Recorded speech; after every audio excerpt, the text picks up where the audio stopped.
Mr. Advocate General, members of the bar, members of the state judiciary and brother judges, I am deeply moved by the kind sentiments and good words said about me. You have ignored the faults or deficiencies in me because of your generosity. No man in this world is all good or all bad.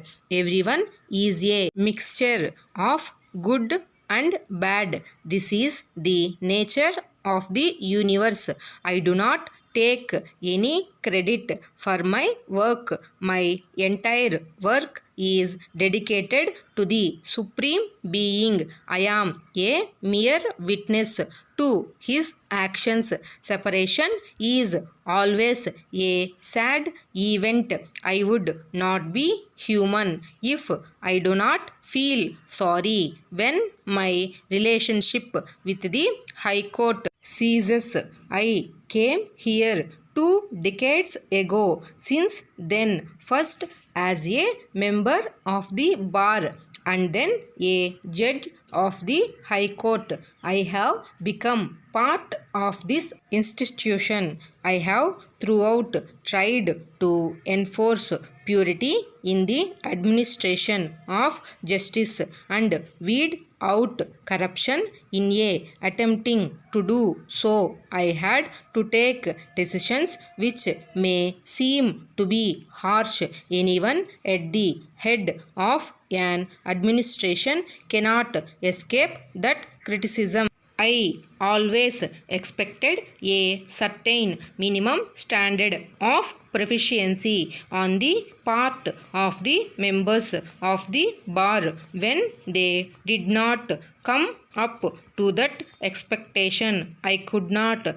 restrain myself from expressing my displeasure. That may have hurt the members of the bar, but I may assure you that whatever observations I made were without malice and were made with good intentions to improve the standard of the bar and in the best interest of all concerned with the administration of justice in the courts. On this occasion, I would like to refer to the problem of arrears in the High Court. When I assumed the office of the Chief Justice in June 1973, the total number of cases pending in the High Court was nearly 14,000. By the end of 1974, that pendency was brought down to 12,000. When I assumed office, I hoped to see that before I laid down this office, there were no matters in the High Court pending for more than 2 years, but that wish could not be fulfilled on account of reasons which could not be foreseen and were beyond my control. The framers of the Karnataka Land Reforms Act, by not making provision for appeal to an appellate tribunal and a further revision to the High Court against the decisions of the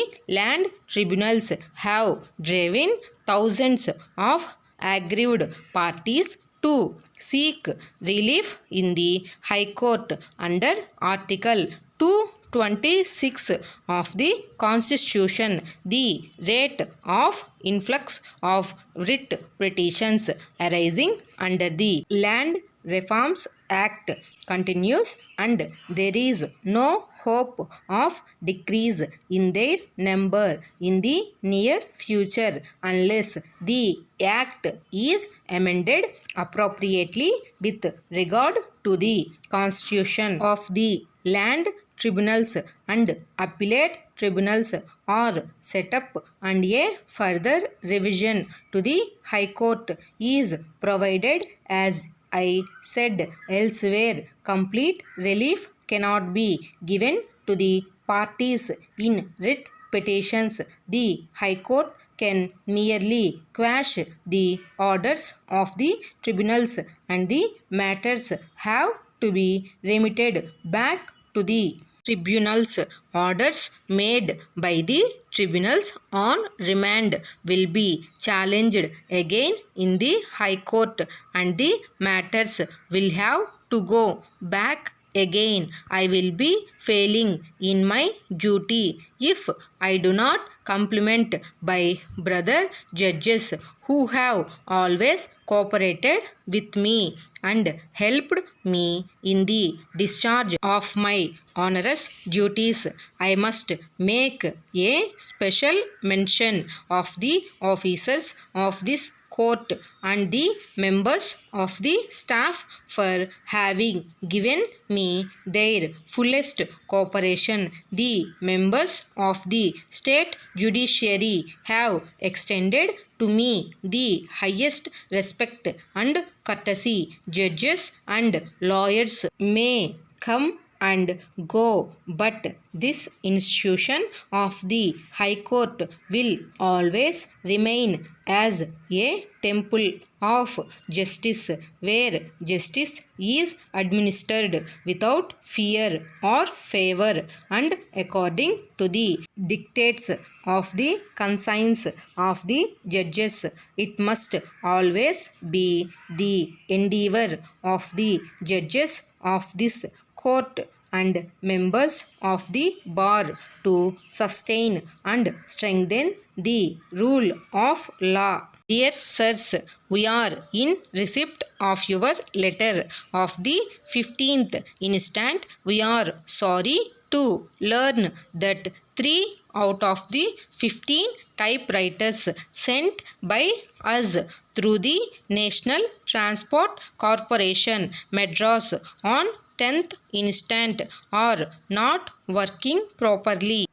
Before packing the typewriters, our engineer had thoroughly checked all the typewriters, and only after his certifying that all the typewriters to be sent to you were in perfect condition, we sent you our letter dated the 5th instant, stating that the typewriters requisitioned by you were ready for dispatch, and you might send your representative to check the typewriters before packing for delivery to the National Transport Corporation for being delivered to you. As you are already aware, your representative Mr. James visited our showroom at Madras on 10th instant and checked the working condition of all the 15 typewriters in the presence of our engineer. Only after being fully satisfied that all the typewriters were perfectly in good condition, we directed our technical assistant to make arrangements to pack the typewriters carefully and deliver the same to the National Transport Corporation for dispatch to you. We are sure this will convince you that we took all possible precautions to see that all the typewriters we dispatched to you were in perfect condition. It may be that during transit the typewriters might have slightly gone out of order. On receipt of your complaint, we have advised our branch manager at Bombay, to whom we are also endorsing a copy of this letter, to repair the typewriters urgently. Hence, you may kindly contact our branch manager there who will do the needful in the matter. We are very sorry for the inconvenience caused to you in this behalf, assuring you of our best services in future. Yours truly.